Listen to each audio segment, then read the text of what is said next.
Hey, what's going on, guys? We got a special guest here today. We have Onyi Odunukwe. He's a wildly successful franchise business called Glo Tanning. You've probably seen them around. There's over 100 locations, and he also has an eight-figure real estate portfolio. And most importantly, he loves giving back. Ani, we're so grateful to have you on the hashtag Clockedin podcast today. And I want to start off with, how has bodybuilding impacted your career? Awesome. Hey, thank you for having me. So bodybuilding, so I did that from when I was 19 till 29, so about 10 years. Um, yeah, it had a tremendous impact in the sense of like all the things that it takes for you to be a highly successful bodybuilder, or all the things that it takes you to be a highly successful business person. So it's like, delayed gratification, discipline, um, and doing things when you don't want to do them, because you just know that that's what you have to do to be successful. Those are the things that, you know, how bodybuilding correlated with business. Absolutely. So you're telling me you started bodybuilding like while you were in college? Like Yeah. not like so most people are going out partying and doing their thing. Like how did you even make that decision and think about that? Because it's if most people don't understand, like bodybuilding is something where it is all encompassing. It is everything and more. People Mhm. sacrifice their sleep, people sacrifice all different types of things, and they're constantly reinvesting into their health to get to their optimized state. So for you, how did you even come to that conclusion of really making a decision and like making it real in your mind? Yeah, so it was just one of those things where I just set a goal and I was like, okay, I'm gonna do this. And I just like stuck to that. And the thing with bodybuilding, like you said, it takes over your life in the sense of like you can't you can't travel really. Like if you're gonna take it very serious, like you can't travel like because if you travel, like when you travel, you hold water. You can't eat your meals at the right time. So, like, because you're going through TSA and all the stuff. So it's just like a whole like complete like you're eating every 2 to 3 hours. You can't drink. You there's so many things like even just like the idea and the concept of, for me, I realized that if I stayed up past 11 p.m., that I would have a good chance of cheating on my diet. So like it caused me to like go to sleep at a certain time because if you stay up, like you start eating your meals at let's say 8 a.m. If you're eating every 2 to 3 hours, your last meal might be 9 p.m. Right? So Yeah. like having a 6 hour window between your last when you go to sleep is going to cause you to have like insane hunger pains. So you're probably going to cheat on your diet. And if you cheat on your diet late, you're typically cheating with like sweets and things that you shouldn't be cheating with. So it's like control of the mind. So being able to Yes. like literally control like your mind and say like, okay, like because like the thing that all of us as humans do is we like, if somebody's like depressed, they eat, right? If somebody like anything that happens, like, it's just like we also have like from birth with like a pacifier, it's like what pacifies us is putting something in our mouth, right? Yeah. So it's like you have to like deprogram all these things to basically say like, no, I'm only eating strictly to fuel my body to be able to like do this workout. I'm doing X amount of cardio because my coach told me I need to do X. I'm taking my supplements on time in this regimen. So it's like a whole thing that just extreme discipline and for me, I'm very much like a turn on and turn off type of person. So when I was bodybuilding, I was 100% in. Got to like pretty much the upper echelons of it, And and what did you accomplish? Because I know uh, you set a goal for yourself for something like yeah. Mr. Arkansas.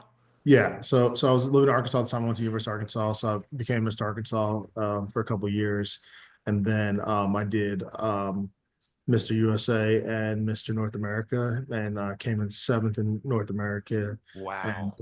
I retired after that because my goal wasn't to win Mr. North America. My goal was just to like, hey, you just won Mr. Arkansas, so now you qualify to to Do get the yeah, to get to Mr. North America, and so I did it obviously with the intention of trying to win, and came in seventh, and I was just like, okay, well, I'm done with this chapter of my life.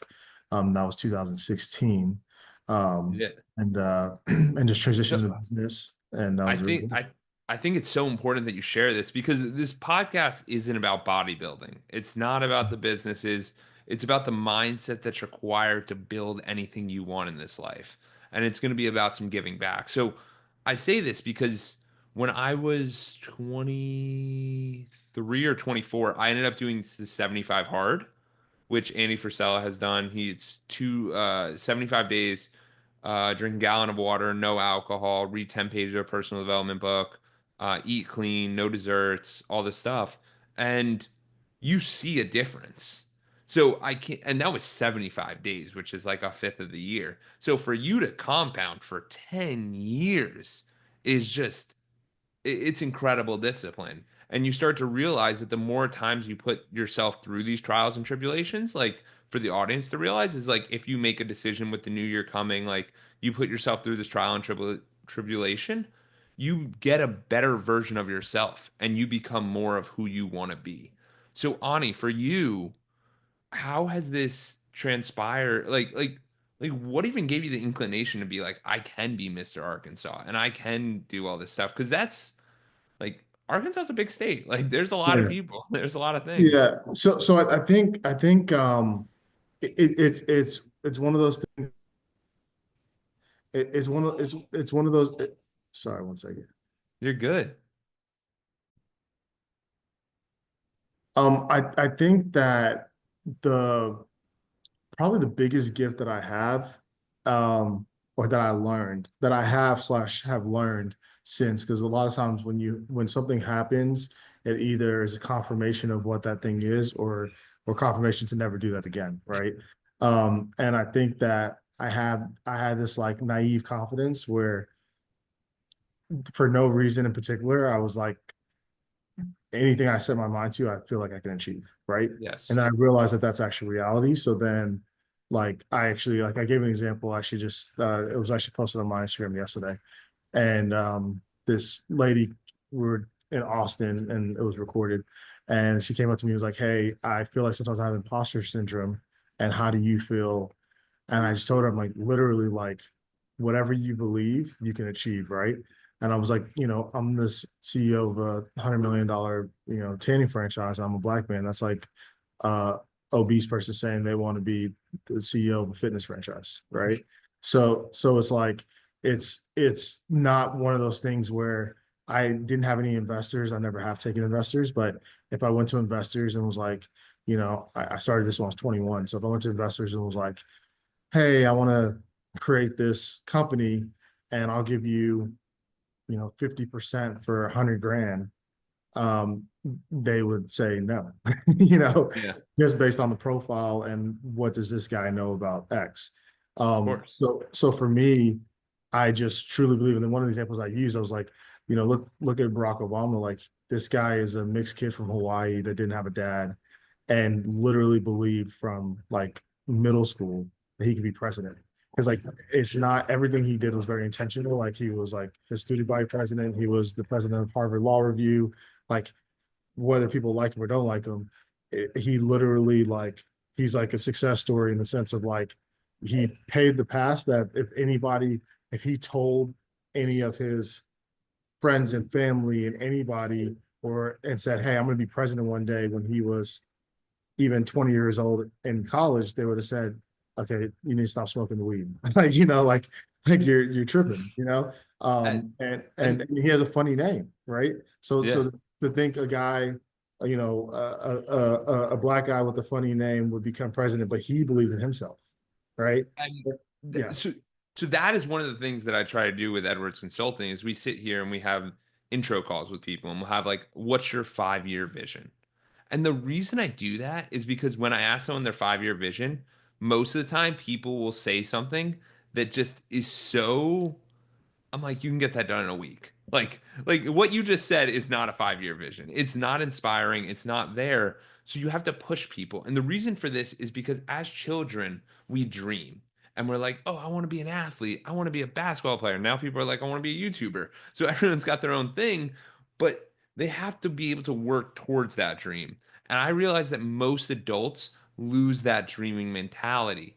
So if you're able to create those dreams still, then there's a massive opportunity for you. So if you're listening to this right now and you're thinking, I don't have a dream, I'm not sure what to do, Think about something that would be super inspiring to you.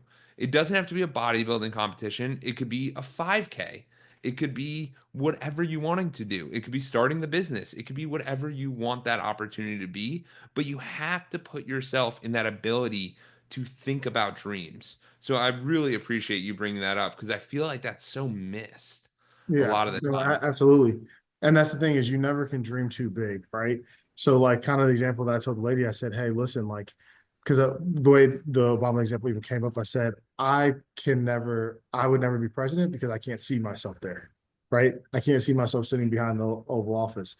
But, this skinny mixed kid in Hawaii was, right?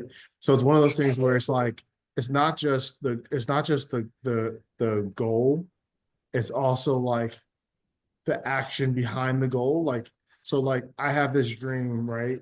Sorry, one second. No, I love that because when you really think about it, it's like I want a dream, right? Yep. And if you have a dream, and that's why the end of the meeting is weekly action steps because you have to hold yourself accountable to these goals. You have to be able to keep moving forward on whatever it is you want to do because if you're not putting the work in, then it doesn't work. Like you can dream all you want, but the work is required to get there. And that's the thing is like there's only one dream. Like I have like these like reoccurring daydreams or whatever that will never be accomplished. And that dream is like I'll just have like this daydream where like I win the lottery like $1 billion and I just like what am I doing with this money, right? But the reason why that will never happen is because I don't even play the lottery. So so like winning something that you don't even play, right? So it's like the game of life. So Uh, you saying like, hey, I'm going to, have, this $1 million company, but you have yet to like do Make a sales anything. call. Yeah, make a Yeah, sales yeah, call, make an yeah. LLC. And I love that because there's people listening right now who go, that's me. Like, yeah, and me and Ani are both here, and that's both been us. Like, there's been a time where I literally was like, oh, I'm doing this thing. And it's like, Jordan, you have taken zero action towards that goal in like 6 months. You're not Mhm. doing that thing. That's not Yeah. who you are. You cannot identify as that. But a lot of us keep the label that we carry and we never change it up. I Like, also think in addition to that too, like a big thing, because I make 3 and 5 year goals, but yes, we focus on the 1 and the 3. But there's a reason why I never make. A lot of people have an end of career goal, which I've read books that says that you should do that. I don't think so. And the reason I don't ever do a 10-year goal is because if you do a 10-year goal, people wait 7 years to start, right? yes, So it's like more of immediate goals. Like, okay, if I make a 3 or 5 year goal, like right now, 5 year goal just came up with probably 2 weeks ago. We're going to be the okay, number one salon in the country. We're number yes, 3 right now. I until 2 weeks ago, I never thought that. I knew for sure we'd get to number 2. And a few things happened. Because like you could say that before I had like some limiting beliefs, right? But a yeah, few things happened to where I'm like 100% confident that we will. yeah. And my goal for it is not just Des, sit down. Sorry. Um, No, you're good. No, but this is the thing, guys. Ani's running $100 million company, and he's a family person. It's the holidays. He's doing this during the holiday. No, I just want to give everyone for yeah, the people in the audio who are listening, like he's at home with his family, but he wants to do this to be able to give some value back. So yeah, of course, stuff happens. appreciate it. So I think that when we looked at it, because I think part of the reason why I was like, I don't know if we'll get there to number one was because the gap between us and number one is a lot. It's like a 6.5x in terms of the amount of units. And then in addition to that, because they're going to continue to grow, right? So we have to like outpace their growth by a lot for us to get. Yes. And I guess the way I looked at it is, oh, we can maybe be the largest in 10 years. And I don't set 10-year goals. So to me, that's like not even, in my mind. And then, the last couple of weeks, I was like, no, we're going to be the largest in the next 5 years. And like, I see it. And not only see it, there's an actual plan. So now I'm like implementing the plan because like my 3 year goal was for us to get to 250 locations. And now I'm like, no, we're going to get to 250 locations in 2 years. and we'll be at the 700 mark in 5 years. But So yeah, absolutely. But that's the coolest thing is you start to realize that how many of you can even share a 3 year goal? Like, how many of you can even share a 5 year goal? So, for Ani to have it so clear and vision and be able to share it with me on this call and the people who are going to listen to this, it's incredible. And it should inspire you to be like, oh, what could my 3 year goal be? What could my 5 year goal be? So, I think what everyone's curious about, Ani, is as you described, how did you even get into Glo Tanning? Like, how did that even start? Because you're not like, I don't even like it's, yeah, how'd you do it? yeah. So it's very unique. So a student at the University of Arkansas. I was in nursing school, and so and I was bodybuilding at the time, and a guy that I bodybuild with, he's older. He's probably about 10 plus years older than me, and he was sponsored by the supplement store. And the lady who owns the supplement store, basically approached him and was like, "Hey, do you know anybody who wants to buy the store?" And so we were working out and he told me about it. I was like, "Oh, I might be interested." Now, mind you, I know nothing about business. Have no money. And I said, "Yeah, I'll do it." And met with her, convinced her owners finance the store to me. And Uh, what does that mean for people who don't know? Like, what does owner finance mean? so owners finance is basically Desiree, stop. Go back and watch TV, please. So Oh, yeah, owner financing is so, basically, yeah, sorry, so I have yeah. the maids are here at the same time. So it's It's a lot going on. yeah, It's it's a lot going on. chaotic. No, it's all Yeah, good though because you start to realize that everyone's real. Like stuff happens, you know what I mean? But you sure. keep pushing through, which is something of symbolic of your character. Like you're gonna face adversity, you're gonna face things, and like maybe there's better times for things or different stuff. But like the thing I respect about you, Ani, is that you're not someone to push it off. You know what I mean? You're someone who's like, no, what are we doing tomorrow? What are we doing now? How are we going to get this done? And you just start to realize that even if there's a lot going on, he still pushes through, which I'm sharing this so that the audience can realize that when you have a lot going on and you want to be like, no, no, no, I can't do this. I can't record that podcast. I can't do this activity. I can't do that. You still decide to do it anyway because you let your body know what's going on. So, Yeah. owner financing. Yes. And I do what you just talked about too is when we get after the owners finance thing is the power of now is super Yes. important, which we'll talk about. We'll But dive into that after the owner yeah, financing. but yeah, so owner financing is basically when somebody essentially it acts as the bank for you. So Okay. obviously, I have no money, I have no credit, I can't go get a loan for this supplement store. She wanted $99,000 for it. This is back in 2009. And so 99,000 is probably 200,000 at this point, right? In Yeah. dollars.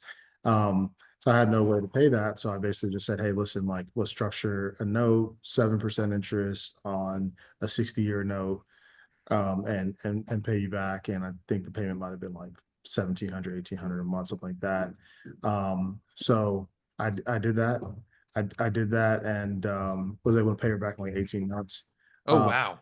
yeah, and to just like basically double the sales in like 3 months. Oh, Um, wow. and then I went to go look for location number two. Well, because of this was on the north side of Fayetteville, Arkansas, and that's like where more of the money is in the mall and all that stuff. Yeah, yeah. South side is where the university is. And because I was a student, I knew the south side. Very Um, well. yeah, yeah, well, so I was like, "Hey, I want to put on the south side near the students." So found a location. It was too large for something in the store. I needed to figure out something else to put in the space as well. And while doing that, I was like, maybe, you know, uh, a fitness studio because I was a personal trainer at the time, or something else. And then it randomly decided, hey, I'll do a tank salon. And just Yeah. like very random, naive. Like if I had to go back and do it all over again, I would not have done that. As in, like, what I mean by that is like I'm happy that I did, but like knowing the like having the knowledge I know now, it took like it was like a naive ignorance that worked out. if that There's makes much more optimal ways to do it now that you know so much more. yeah, it's like I just Not would saying yeah. not say yeah, but you're saying in that situation with the space, you could have been a little more different No, not creatively. even that per se. Just like I probably would have tried to outsmart my ignorance is what helped me do it. Like I Yes. would try to like outsmart myself where it's like, you know, like just the fact that I was not that smart and did not know that much is the reason why I did it and it worked out. If that makes Yes. sense. So it's like a willful ignorance that like allowed me to like even think that it was possible for me to do that. And if I like was like older and more wise, I would have been like, oh, there's no way that you as a black guy is gonna, you know, start this tanning salon and it's gonna work out. So I'm happy that I did and it ended up working out. But yeah, that's kind of Absolutely. how it came about. Absolutely. And it seems like it's something that you're very aware of what's going on and you realize how things might look to other people, but you still push through anyway. Because Yeah, there's many times where most people get in their head and then they never pursue the action. Like for so sure. yeah. Well, yeah, so like when we're talking about like even like the power of now, right? The one thing that like my wife and my friends and family say is like they're like, dude, you do not waste any time. Like there's never a time where it's like if I'm doing something, it's like I don't care if like I have an idea or like something needs to be done. I don't care if it's Christmas. Like I'm doing it now. Yeah. And and like the thing that I'm learning is like before I didn't respect other people's boundaries. Yeah. So like it doesn't matter if it's like Friday night, like I'm like Yeah. texting my employees like, hey, we need to get this done. Yeah. So like now I'm like I try to, you know, respect like, hey, like this person works 9 to 5, allow, you know, so like I'll instead of texting, I'll send an email. And if you choose to respond back at, you know, 7 p.m. on a Friday, that's on you. Um, Yeah. but it's not an emergency. So, but for me, everything, I treat almost What's an everything as an emergency? emergency. Yeah. So it's like I'm doing everything like now. And so many people just procrastinate. Like it's like the same thing we were talking about, like the 10-year goal. It's like, you know, there's no better time to do it but now. Like whenever people are like, it's funny to me when I'm like, hey, let's, you know, trying to set up a meeting or do something, whatever. And people are like, oh, I'm just like so booked up, whatever. And I'm like, in my head, you know, I'm pretty much the CEO of like 6 companies, and I have 1,000 employees, and I always have time to do whatever needs to be done. So I don't understand how Well, somebody. I think that's another perspective that people don't realize is the sitting there and going, it's a story you're telling yourself of I'm too busy. And when you start to realize that, then you're not too busy. Like you know what I mean? If you are too busy, then you need to be handing off the stuff to different people to be having other people empowered. Or if or you're just like, show me your phone. Yeah, There's yeah, no way. Like, show me your yeah, phone. you're not too busy. And the other thing is it's almost like you know, dating, right? Um if I have like friends that are like girlfriends, like friends that are females, or my wife's friends, and they're talking about like, you know, this guy has a text, and I'm like, listen, we all make time for what we want to make time for. It doesn't It's matter. priorities. Yes. 100%. Yeah. The 100%. president has time to text people back. You know, Yeah. we make time for what we want to make time for. Somebody telling you, "Oh my God, I was so busy I couldn't text you for 3 days," is nonsense, right? So it's like, you know, to me, it's just like the power of now understanding, and what you said is true. It's also, I'm a master delegator, so Yeah. um, people, if you don't have time to do things, then either number one, you're at the beginning of a startup and you are doing everything yourself and you can't afford to hire, you know, people and train them and whatever, or number two, you're a terrible manager. It's one of the two. Yeah. Yeah, and it um kind of comes down the really interesting thing is you kind of say that and then it's like you sit back and you start to realize you're like, "Wait, what am I even spending my time on?" And most people are so like used to like, "Oh, I spend my time on this." And it's like, "Is that valuable?" yeah, if No. you're not very efficient, I really highly recommend that people do a time audit. uh, Yeah. and Tell us and what's the time on it? How does that even yeah, work? so so I have like a mentorship program where we coach people on commercial real estate and also business acquisition. And one of the things on business acquisition in particular is like I say, hey, you need to do an audit, a financial audit, a time audit, a skills audit. So like you're looking at it and you're saying like, Like, give me a random business that maybe you've thought about in the past of doing. Yeah, we could do a dry cleaner. Okay. So then a financial audit. How much does it cost to open a dry cleaner? Let's say equipment and everything else. Let's call it $150,000. Okay. Uh, Loan's going to be probably 120,000. So you need to raise $30,000. Do you have $30,000? Question number one. That's a financial audit. Yeah. Um, Question number two, skills audit. What do you know about dry cleaning? What do you know? Like, what is it that it takes to like do that? Like, have you ever worked as a dry cleaner? Do you know how to do the books? Do you know how to do inventory? Do you know how, do you what's the know-how that you have when it comes to that? And if you don't have the skills, do you have one, a strategic partner that you could partner with that has those skills? Or two, can you go learn those skills, whether it's going get a job at a dry cleaner or something like that? So that's a skills Mhm. audit. And then the last one is a time audit. So it's like if you're doing this podcast, you have other businesses and all that. How much time can you actually dedicate to this business to make it successful? And if the answer is, oh, I don't have time, I just have the money and I have the know-how, unless then it's not going to work. Now, I believe in strategic partnerships. So you could partner with somebody who's lacking, who has The something funds. you lack, right? So like Yeah. they lack the funds, you have the time and the skill, or you have the funds and the skill, they have the time.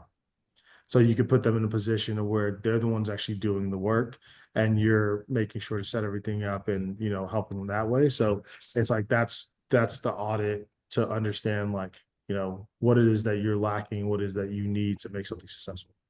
Absolutely. And the other thing is, even if you aren't opening businesses, you can apply that same concept to your family structure, your work structure, the way you do all of these things, because you sit there and you go, is this a good task? Like if you ended up going back to someone and being like, if the owner or whoever it is, and being like, I don't understand the value in this, then there's a good opportunity for you to show, hey, wait, maybe we can be a little more efficient here. Maybe we can do these things a little bit differently. So for you, I understand that it started out at one tanning studio with the supplement store. How does this grown to over 100 locations? How'd you get into real estate? How did all this happen? Yeah, so it very organically, honestly. So a lot of times, I mean, everybody has a different path. I went to IFA, which is like a franchise organization, whatever. The first time Okay. ever going to anything like that. That was September, I think. And Okay. Oh, September of this year. yeah, September Oh, this I year. thought you did this right when you had the tanning salon. No, no, no, no. September this year, first time I've ever been to any type of like franchising organization or Yeah, anything. yeah, yeah. So That's cool. we go and it was the emerging brands version of it. So we actually were probably the largest brand there because it's Of like course. 1 to 100 and we're at 100. So, or Yeah. 102, whatever it is. Um, but it was really, they invited us like for free to like test it out so we can buy membership, blah, blah, blah, whatever. So we're there and, we're at one point there was like this round table of like different franchisors and this guy was like asking questions and there was like a coach who's like a franchisee of like the joint and Great Clips or whatever. And um I was yes, okay. Go on. Wow, okay, go. So he was at the round table and he like this guy was like, well, I have one location and I would need to figure out how to get franchisees and blah, blah, whatever. And I just told him, I was like, he asked a question, everybody goes around and helps give an answer or whatever. Yeah. I just told him, I said, you're not ready. Like Yeah. you need to like proof of concept, like have 4 locations in different areas, prove your numbers out. Doing something one time and then expecting people to give you a franchise fee and now commit when you haven't even shown that you can scale yourself is insane, right? Yeah. And that's not the answer you wanted to hear, but it's the truth. And a lot of times people try to shortcut things and they come into things with the intention of money being their motivation. And when it comes to franchising, money has never been my motivation. Um, it's literally just making the best and the easiest franchise for the franchisees. And then I know that over time it compounds and then the money will come. Right. Yes. So that's always been the focus. And so we like really just grown super organic and just like whatever it is that we can do to help the franchisee and make it as profitable as possible. We're by far the most profitable in our space. and more Yeah. profitable than 99% of franchises in general. Um, Wow. so it's like we did it the right way compared to coming in and saying like, hey, we want to sell X amount of franchises to make X amount of money. Let's go take investors and do all this stuff because the Yes, yes, problem yes. with investors too is like investors are investing to make a return. So Yes. so for me, I've yet to make one return on franchising at all. I make, all my money from my personal stores. Um, Yeah. but the reason why is not because franchising doesn't make money, it makes a lot. But because I literally Take some reinvest time. I reinvest every dollar, right? Yeah. So, we hiring developers and, we're hiring C-suite, execs and doing all these things that we technically don't really have to do because we're already there. But, Establish. want to continue to improve it so that we can prime ourselves for the growth that's about to come, right? Yes. And then in 5 years, the amount of money will be insane that is made from this, but it's because we laid the groundwork at the beginning correctly. And a lot of times people want to shortcut those steps. Yeah, no, I think that's super important because doing it brick by brick and really setting up a great foundation can take a much longer period of time. Like you said, for that guy, one guy sitting there going, I want to open up a franchise, and you being like, go open up four. He's like, oh man, that's another 4 years. Like, what do you That's mean? what he said that he's like, I don't have the time. What do you mean you don't have the time? Like Yeah. you don't you have some goal in your head that you want to be the successful franchisor, and you're not even a successful multi-unit operator.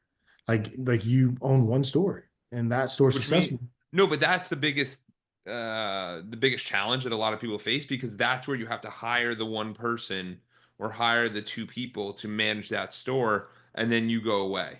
And people Yeah, are and, that's and why that's why I most thought people that's why the two to who's to three say is that the that biggest store is issue. successful? Who's to say that Yeah. store is successful without you? So Yeah. that's what I told. It's like this, right? If you want to, let's just say, franchise the podcast, right? Yeah. Or even sell the podcast. I'm not buying the podcast because who is the podcast without you? Yeah, yeah, yeah. so, No, so I it's like, mean you're right. You're yeah, right. And that's why a lot of these shows they get licensing deals, but there's too much key man risk on like, hey, like even if you look at Howard Stern, like Howard Stern's got his show, but he's also got like 75 like side people that come in or come out. Like, but it's still too much key man on the one guy. That's why they only do licensing deals through podcasts. there was a business for sale that one of my students was analyzing. It made $1 million a year. The lady who was selling it wanted like 1.5 million or 2 million, so very low multiple. Yeah. Um, the issue was that it was a YouTube channel it was a mommy YouTube channel. You are the mommy. You know what I'm saying? Like you are the face. Like, you have brand deals and you have ads, and you're But making people like you. They yes. don't like You can't sell something that I can't replicate, yeah. right? Like if I buy it and I come on there and I'm like, hey guys, I've officially taken I'm the over. new mommy. Like Yeah, they're yeah, gonna yeah. be like, what? Yeah, exactly. So it's like people don't make sellable businesses, right? Well, And that ends up happening a lot with YouTube. But then again, Ani, if you do a YouTube, and this is just for the audience to realize, if you do a YouTube that maybe is on history and there's a bunch of videos and you're just like the narrator, that's a little different because your face isn't on there. They're faceless I YouTubes. I mean, I mean, so there's a guy on Instagram, um, that back in the day when Instagram wasn't like super huge, but and it was like a meme page. It's called Daquan, right? Okay. And it's like posted really funny videos or whatever. And you've never seen what he does. Stop. You You never haven't seen you, this. Yeah. you never seen what he looks like. So he just had like some like caricature of like whatever on his thing, and then like everything else was just memes, right? I'm pretty sure he sold the page for $100 million because it doesn't matter who runs that page, right? Like It's just like if you have the jokes, you have the jokes. You the yeah, people yeah. You already have you have like like you. 20, you Like have like 25 million followers or whatever. People follow you, people engage. Somebody wants to have access to that page and bought that page for a ridiculous amount of money. yeah. Um, almost also like Blue Man Group, and there's another group. Yes, yes, I know what you're talking about. The shows, the Blue Man Group. Yeah, there's Yeah, so so many, and they're in all like I looked them up, and you would think it's like one group. No, there's yeah, many of them. They're performing in 8 cities in one night. Like, because at the end of the day, they're it doesn't matter if you still think that you saw them, right? yes. But they're ambiguous. Well, So the funny thing, what I just want to bring this up because when I was a child, I went to Blue Man Group. Like, I went to go see it, and I was like, dude, I can't believe I saw the Blue Man Group. And then my wife, like, we just got married, and she was like, oh, I've never seen like Blue Man Group. Like, so I look it up, and I'm like, I had the same realization you just said right there. I'm like, there's eight. How are there eight at one time? I thought they only do New York. I was like, where did these people come from? yeah, Because they made it franchisable. They made it bigger. because they can replicate themselves, right? Yes. Because there is no key man risk on that. So Uh, a lot of times people just don't understand. Like it's like also for me, at one point I was doing these mistakes that other people do in their business, where I was doing everything or a lot of everything, and I was not hiring people because I did not want to spend the money. So yes. if I gotta hire this person, that's gonna be $50,000 and da da da. Like I'd rather just do it myself and keep the 50, right? Yeah. And what I realized that um when I actually did hire the people, not only did the business get better, it allowed me to focus on other things to grow the business. So I didn't start Yes. truly growing until I started doing that because at the end of the day, I have a rule. If somebody can do something 70% as good as you, then delegate it. But what I've realized is every single person I've delegated to can actually do it better than me because Well, that's their because you're only focus. juggling 100 different plates, and what people don't realize is that if you sit there and really do a breakdown, it's like, okay, I'm doing it 100%, but I'm also juggling 17 different plates. Where if this is the one person's job, they can definitely do it better than me. They're not gonna miss. They're not gonna forget. Absolutely. And that's it, right? So they're focused on one thing and you just train them to make sure that they know how to do that one thing. I don't just like, hey, you do this and just send them off. It's like, Yeah. no, this is how we do it. So, And you monitor so and then do it. yeah. So let's dive into that. So I know you obviously have Glow. It's growing. You've have over 100 locations.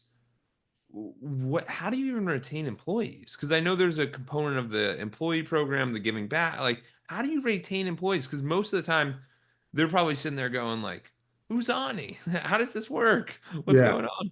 So what I realized was because the first location was across the street from the University of Arkansas, and I had like, 20 employees. Even the other day, actually, my first like GM who was with me from 1 to 4 stores, we went to lunch. She lives in Little Rock, and we went to lunch out in Little Rock, and I just had such good employees, and like they would work with me for 4 years, and then after the 4 years, um, they they would go off to their big girl job. Yeah. And like after a while, like, this is probably about 3 years ago. Oh, After because you're in the college, because they're in the college scene and they'll go yeah, for three yeah. years Because the work with. most of the employees you're gonna get, if you get an employee that's, I mean, we pay, well above minimum wage, but we don't pay great pay, like not enough for Yeah. you support your family as a lower level employee. You can Yeah. move up in management and you make Of good money. course. Right. If you're in your 30s and you're working with us as a lower level employee, something else has happened in your life that is not probably that good. So it's like for the most part, the good employees that we get at that level are going to be college students or around that age or even like 18, like stuff like that. So the way that they're looking at it is, oh, this is a really good college job. I'm going to work, 20 hours a week for the next like 3 to 4 years. When I graduate, I'm going to go be a nurse. When I graduate, I'm going to go be a psychologist, whatever it is. And, um, and then I started realizing like, man, we have great people who love Glow and do a great job. Why can't this be their for forever job, right? Yeah. So came up with this program where basically like if you work for us for 3 years, then I'll have an investor invest in you. Like you have to work with us and be in good standing, Yeah. right? I'll have an investor invest with you and open your own store. And we have like right now, investment wise, I could open 150 stores with the amount of investors that I have that Oh, wow. want to own glows. I just don't have the operators because they are not operators. They're the type of people who, you know, They hey, want to do the cash, yes, silent, move on. they're worth $5 million.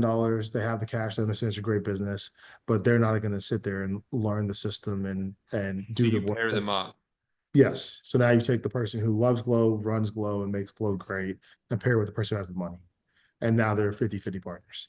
And the way we structure it is the investor gets all the depreciation at the beginning. Oh, for the And real estate and all that stuff. Yeah.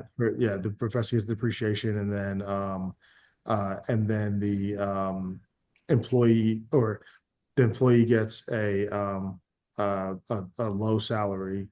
Um, But and commission, yeah. yeah, low salary. And then once the loan's paid off, then at that point they become 50%. And then they just split the owner straws. The returns. Yeah. And you start to realize what this is doing is giving back to the people that are there, right? Because we've talked about this on the pre-call where you'll have great employees and you'll have people that are so empowered and can do so much, but they just don't believe it's possible. And for you to go, hey, fork over 150 grand, like, and the money just doesn't make sense. It's like a too high risk, too thing. So for Ani to bring this together and find something that works for everyone, because if you're going to find good people, like the hardest thing to do in business is find good people. So if you have a spring of good people coming in, you just have to help them set it up. Then you have real, and then what happens when they get the ownership is now they really are starting to flip their brain and realize not the employee way, but the owner way, and start to see this opportunity of really like, wow, the world is my oyster. And Yeah. like to give it back to those who were in need, like who like worked and earned it, I think is incredible. Yeah, I mean, I think and I appreciate that. I think the biggest thing is really giving an opportunity, right? So it's like you're giving somebody, like, you're not like per se like they're earning it and they're doing. Everyone's earned. Everything's earned. Yeah, Yeah. which is the merit of what life should be. Because when Yes. you earn your thing, then you care more. So it's like, okay, you had someone there who went to school for 3 years while working at Glow full time, doing it all, and they're like, whoa, I can come out and be an owner or I can be a nurse, like opportunities, you know what I mean? And most franchises aren't, I've never heard of another one giving that opportunity. So I think that's Yeah. awesome to do that community. Like it just builds the system of, because you want owners who care. No, Like absolutely. And that's the biggest thing, even for, because, like, the programming concept sounds, like, oh, that sounds great, but yeah, right, right. That's kind of probably what some of them thought. But I was the first person that did it. I was an investor and invested. yeah. And now at this point, we now have about like 9 people that Yeah. have been through it and own, Oh, that's awesome. one or multiple stores. I mean, we have one that owns 3 stores, right? Wow. Yeah, Um, and just think about the cash flow coming off of that, going from an employee salary to the cash flow coming off as an owner. That person's life has changed forever. Like, Yeah, you know, absolutely, absolutely. I mean, our average store profits 350K. So if that employee making $175,000 a year, and and a store from a former employee that's run by a former employee is more likely to make more, be above average, right? yeah. So I'd probably even say that store could probably do 400,000 in profit if it's a good location, right demographics and all that. So you going from making, you know, 60 to $70,000 a year at the top as an employee, to making $200,000 a year as an owner is insane. And most of these people would take $80,000 and But be the owner just because the pride of being the owner. Right. owner. But then even as you mentioned, there's some employees who have multiple locations, which means they learned how to delegate as well. So it's this whole concept of how do you empower the people that you're around, and I think that's so amazing that you're doing that, and it's really a truly incredible thing because there's not many people who empower their people like that. You know what I mean? And it's missed out a lot, and it's people think, oh, he's the man on top, so he gets all the. No, like you have to find ways to empower those around you. So, like, if you're creating an opportunity, find it way for it to be a winner for everyone. And some people might have unique situations. No, absolutely. And I think, no, absolutely. And that's the biggest thing. It's like, when you look at it, if I made, an extra, I mean, honestly, like, if I made Hmm. an extra $5 million a year, it wouldn't make one difference in my life. Yeah. Seriously. So what I mean by that is like there's if you make $1 million, there's really no difference between 1 million and 2 million. There's a Yeah. big difference between 1 million and 10. If you make 10 million, there's no difference between 10 and 20. There's a big difference between 10 and 100, right? Yeah. Um, so for me, what is it that drives you? What is it that makes you feel fulfilled? What is it that makes you happy? And I think for anybody, once you've achieved a level of success, it's really giving back. So that's the Yeah. reason why you see all these ultra rich people um, that Yeah. are always about the charity, and because there's not, you can go buy any car that you want and it's literally not going to make you feel it's crazy. I don't know if I want to share it, but whatever, I'll say it. So I was at the Rolls Royce called me, and they called me on Monday last week, and they my dealer, because I've bought previous cars from them. My dealer was like, "Hey, we have the new Spectrum, which is the two-door electric Rolls Royce that just came What? out." Yeah. And the dealership sent us, like Rolls Royce sent us like two or three of them to send to some of our like favorite clients, whatever, to just test drive for like the week, you know. Yeah. So I was like, hey, I'll pick it up on Thursday. So I picked it up on Thursday and I drove it Thursday and Friday. And Friday when I dropped it off, I was just like dropped it off, was saying hi to Beth, my dealer, or Yeah. whatever, and walked past like this ghost or whatever. And I was like, oh, that's nice. Like, I was gonna I was like, how am I, whatever. So I was like, oh, might get it. I'll trade in, one of my other cars towards it, whatever. So she was like, I'll come tomorrow, let them look at the other car to try to give a value, blah blah. Yeah. So Saturday I go up. Um, I have a 7 Series I was gonna trade in. So go up and she's like, "Oh my God, I just text you." Like she literally texted me as I was walking in, and another client came in and bought that car. I Yeah. was like, "Oh, that's God telling me I don't need it." So then she tried to show me another car, and I was gonna potentially get it. I was there with my daughter, and my wife wasn't there. She was working late, so I was like, oh well, I need to talk to my wife, just to Yeah. Yeah. make sure or whatever. So when I get home and I'm talking to her, I'm like, I think I'm probably pull the trigger on this, and neither one of us was like excited. Like it's not like it wasn't like a it was like It's a so unemotionally attached. yeah, it was just more like a I was like, oh, maybe I should buy just for just because the end of the year and taxes. Like Yeah. I literally like my motor, like it wasn't like the first time that I bought like a really nice car, I was like, oh my God. Like, like you feel like this energy, like this is my dream car. And I'm gonna, you know, and then you realize like, so like I'm at the point now where I realize like this doesn't actually bring true happiness, right? Yes. So Yes. And I think so that's so yeah. So what is it that so like that was fills your my cup. What fills the cup? Yeah. yeah, what fills a cup? And what I would somebody telling me that you had a positive impact in their life and you changed their life would make me more joyful than buying that whole if they gave me every car in that dealership. If Yeah. so it's just like when you realize, and I told one of my friends, pretty successful as it probably makes, a quarter mil a year or something like that.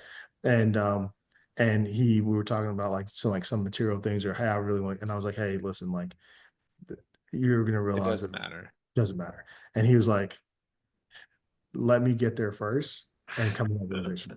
And I was like, that's touche and that's true enough, right? Because you do really do have to get there, experience it, and then realize that that's not what you thought that it was. Because Yeah. you'll see on social media and people are like, oh, must be nice. This is my dream, whatever. And then you realize that once you hit that dream, it's not even anything material, doesn't actually like it's nice and you want nice things, but that doesn't actually fulfill you. It's just a toy. It's a car that drives you from one location to the next. Like Yep. it Yep. is. Yep. No, but I think it's so important for you to share this because it's really comes down to like what is it that impact me and what really fills that cup and what gets me excited and woke up. This isn't about Ani like sharing these stories. It's sharing the stories to give the perspective of like, hey, it'd probably make more sense if you aren't in the great financial situation to maybe go on a family vacation than buy the brand new car. Like if your car works fine, like you want to build those memories and have those experiences. And Yep. then if you can give those experiences, even better. It's just, especially around the holidays, it's so important. Like if you could surprise people with stuff, people are like, what? Yeah, yeah, Like yeah. no, you I, can do and that, you know what's crazy about that is too, way my I mean my daughter's 4, but gonna turn 5 next month, and I've never bought her a Christmas present ever. I'm never going to. And I, you know, basically said when she was born, I was like, hey, when she gets old enough, Christmas is gonna be, I'll give her, say $5 or $10,000, and say, hey, um, I want you to go buy gifts for other people, for your friends, yes. family, for the needy. That's the way that we're celebrating Christmas. Because I feel like we live in a very materialistic society where, like it's insane to me when like kids are like, oh, here goes my Christmas list and like a demand. And then you'll see like on social media where they don't get something on their list and they throw a fit. It's like Yeah, no, but adults do that now too, and it's like, dude, everything needs to be earned. There needs to be a structure to it, and it's that understanding that giving is the real receiving. Like I yeah, remember there was a 13-year-old birthday party I went to, a buddy of mine, and I remember I went, and he literally said like, "Hey, I don't want gifts. I just want like I'm just gonna donate it all." And I like it was such a obscure concept to me, but like you go to the house, you're like the house is sick, like they're definitely good, and then you start to realize later on that you're like, dude, it's all about the giving. And like a buddy of mine went he did a decent thing and he ended up taking his mom to the Canada Goose in New York. And he surprised her being like, "Oh, I'm going to get the jacket," but he got it for her. And he's like, it was a lot of money to him, but he was like, dude, the face, like at the store, walking out, these are priceless memories that you're giving people that they can never. And like his mom's turning 60, and it's like these ideas that like you're never gonna be able to give that moment again. Like you can't absolutely. recapture that. And and I think that's something so beautiful. So that ability to Absolutely. give is really something else. Yeah, absolutely. I mean, I think that's the when people realize that that's like the most important thing, and I think for for the society and the generation that we have, um, if we're very like self-centered. So it's like for me like that's like my biggest fear with because my wife's pregnant right now, and that's Oh, my biggest fear with raising kids is like, man, how do you instill like selflessness, giving, hard work, um, and because like those are the things that like make somebody a good person in my opinion. uh, And we're so uh, focused on like ourselves so much of the time. Absolutely. Ani, the time's been flying by. So where can people learn more about you? I don't mean to cut you off. We're definitely gonna No, have no, to do you're good. another one. You're good. But You're good. where can people learn about you and learn about Glow, learn about all the stuff you're doing? Where's the best place for them to go? Probably Instagram, at sweatpant millionaire, at sweatpant underscore millionaire. And then for Glow, just glowtanning.com, GLO tanning.com. And yeah, so I mean, I put out a lot of content on there, just general business content, a lot of commercial real estate. I don't really talk about Glow too much on there, but I'm going to start to a little bit. I just try not to like, I've been very like cognizant of like not ever, I don't like to sell anything. So Yeah. just but No, absolutely. I think that's awesome. I think that's awesome. Thank you so much. I appreciate it, man. Thank you so much for having me.